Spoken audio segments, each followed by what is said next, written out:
Hi, my name is Lauren Stewart. This is the introduction for my observation video, Observing a Classroom for 5311 Fundamentals of Leadership. I am in section P09.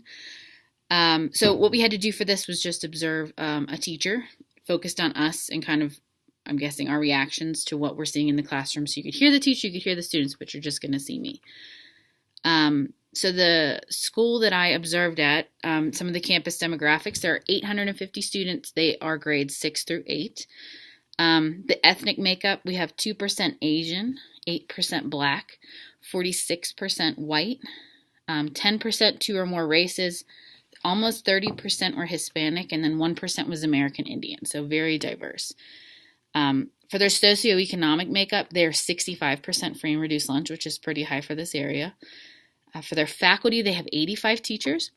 Their ethnic breakdown was 75% white, 10% Hispanic, 10% Black, and 5% other. Average years of experience, the principal said about 16 years. So some of them, are seasoned veterans. Some of them are brand new, but most of them kind of fall in the middle and are kind of comfortable and have been there a little while. Their main concern was that free and reduced lunch, the socioeconomic part of it.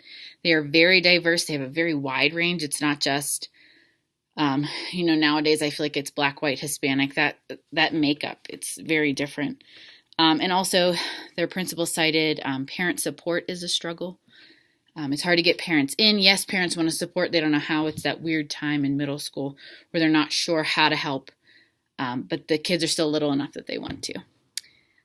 For academic issues at this school, they have a large number of students on IEPs, and it's actually a large number on an IEP for gifted, and they have a large number on an IEP on that lower level.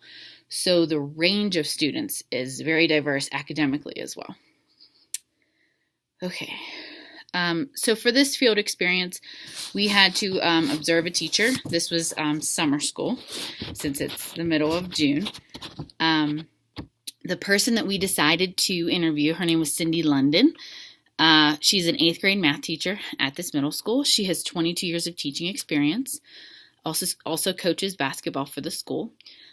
She was recommended to me to observe because she is one of the highly revered teachers there.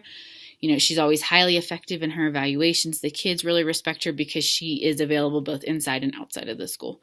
So she was who they recommended I go and observe. The students, we met with Cindy. I met with Cindy prior to the observation. The students that she has is, it's a STEM group. It's a summer enrichment camp that I had observed.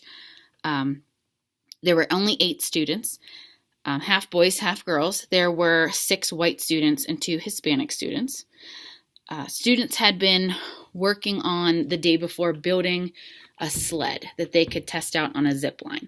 So for the day that I got to observe, they were testing out their sleds. How did they work?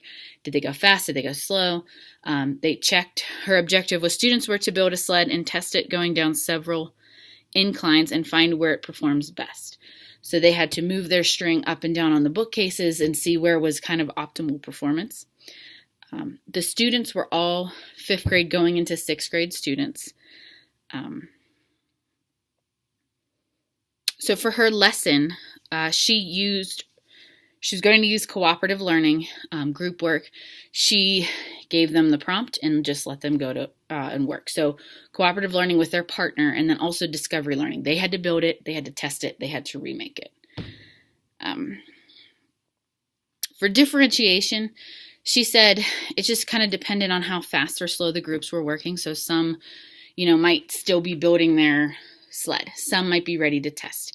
And that's okay. Everyone was kind of in a different spot. And she said she would just give them different tasks if they finished early. So how do you slow the sled down? How do you make it go faster? She gave them a bag of supplies and they could use whatever they want. So to turn that around, now you have to use all of the supplies in your basket. So kind of just depending on where the kids were, but she said it was easy to differentiate with such a small group because usually she has about 30. So with 8, it's easy to see, okay, where are you at? What can I give you? Do we need to slow down? Do we need to speed up? For assessment, just since it was kind of a fun summer enrichment camp, it was, does your sled work? Does it come down the incline? For her to test student engagement, she said she is just going to ask each student, what did you do on the sled? Is it working? If you ask every student and they're all very aware of what's happening, then it's easy to see that they were all engaged in the process. And then same walking around. When you have 8 kids, are all of them working together? Are they all helping out? Are they all changing the incline? Are they all working on the sled? And I think that's it for my intro. Thank you.